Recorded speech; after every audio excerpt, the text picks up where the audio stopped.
everyone, welcome back to the channel. Excited to be sharing some fun, good news.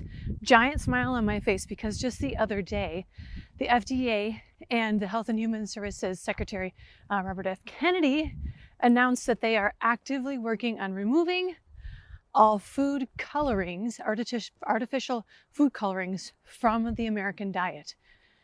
Let's all just stand and give some applause. I hope that whatever side of the political spectrum you are on, that we can all agree that this is a giant step in the right direction for the health of our country and specifically for our children. I am a giant advocate of what we put into our bodies is what fuels our bodies. We are what we eat. That old adage is so true. Our bodies are like Ferraris, and so many times we feed them like diesel fuel. And side note, my husband just a few weeks ago put the wrong fuel into his truck and we had to spend a lot of money to fix it, right? That's an analogy very similar to our own health. Only our own health isn't an instantaneous like, oh shoot, I put the wrong fuel in at the gas station and he had to tow it to the nearest auto repair place before he could even turn it on. Ours is long term, right? So a lot of times over the course of many, many years, decades, we're eating terrible food for our health. And yet we expect our bodies to really respond and perform at top-notch level. And that's not how it works. And I think getting these food colorings out of our diet and out of our society is going to be so important. And that's because the food colorings do nothing. They add nothing. They add no nutritional value. They just make them more appealing to eat, especially to little eyes who like bright colors and things that look good and fun, right? And it makes them a lot of times want to just eat more than they really need to eat, or eat foods that they really probably shouldn't eat, right? So 60% of American kids have a chronic health condition at this point, which is not made any better by artificial food colorings. And that should really alarm us. If kids have a chronic health condition, that means that they are likely going to be on some kind of prescription drug for the rest of their lives. The rest of their lives. How is that normal? How is that healthy? Why are we not looking into these things to help prevent them? And that's why I think this is such a giant step. Because I think this is one of the first things that we're going to see change, hopefully with this administration with Bobby Kennedy as Health and Human Services Secretary. So what did they say? What did they come out with? They said that there are 9 food colorings. 2 they are working to get out of food within the next few weeks. So that's pretty cool. It was a red and an orange. And then they're going to work with food industries over the next year and a half. So they said by the end of next year, which end of 2026, they want to get 6 more food colorings out. Blues, yellows, greens. These are the things you see in the back of your packages that say like FD and C number 40 or blue 2 or whatever they might be. Red number 3. Red dye number 3. Although they were also coming out with some very clever ways of disguising what those food colorings were by giving them like new colored names like vibrant blue. Well, it's not any better just because you've got a better name for it. So so they're working to get out those 6 by the end of next year. They're approving 4 new natural food colorings within the next few weeks, and they're going to fast track some research and approval of other ones in the coming weeks and months as well. And some of this you might think, well, how are they going to do this so fast?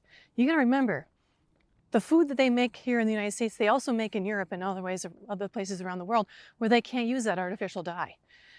They have the formulations to make these products and make them healthier for us. They just don't do it. So now they need to do it here.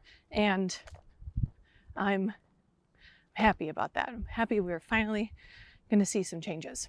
One other thing they're going to do is they're going to partner with the NIH, the National Institute of Health, to start running some research on finding out how these artificial colors have been impacting our children's health.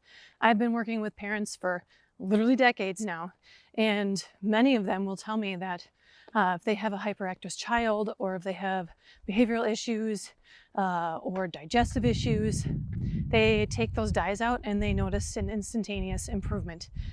And I don't know. I mean, I understand that there might not be double-blind, placebo,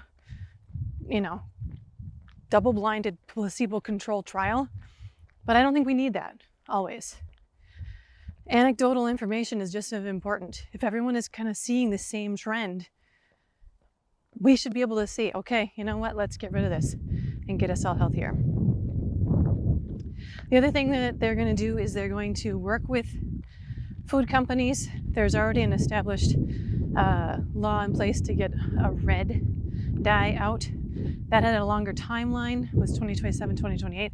They're going to work with food companies to try and expedite that to get it closer to this other deadline as well. Yeah, good stuff. I'm really excited to see how this unfolds. The reason it's taken this long is there's a lot of money in food, and they don't want to lose their money. If their food doesn't look the same, if people aren't going to eat it, how's that going to impact their bottom line? I know that we've got a few places around here, specifically ice cream places actually. Our favorite ice cream place here in Stevens Point, Wisconsin, King Cone, just announced that it's replacing all of its artificial colors with more natural alternatives. And so that's one more reason that I'm going to really, really love eating their ice cream even more in this upcoming summer. Yeah, let's see how this all plays out. Let me know what you think. I'm not surprised it took this long, but I'm also just, like I said earlier, I'm so excited for what this means for us for the future, because we just have too much chronic disease. And if something of this nature is leading to increased cancer risk, increased diabetes risk, increased chronic health concerns of any nature, and we have evidence to prove that and to back it up, it should be a no-brainer for us to switch things around. The health of our children is at stake. The health of our nation is at stake. And it won't even be that difficult for you and I. We just get to go in the stores, purchase the products that we want to purchase. Supposedly, they're going to potentially have to have some marketing, if there is still food colorings in the products, to have a label on the package. But I, for one, I'm going to buy whatever I can without all those artificial colors. All right, thanks for tuning in today. Appreciate your support. If you haven't already liked this video, please subscribe to the channel. Stay tuned. We've got new videos that come out every Monday and Thursday.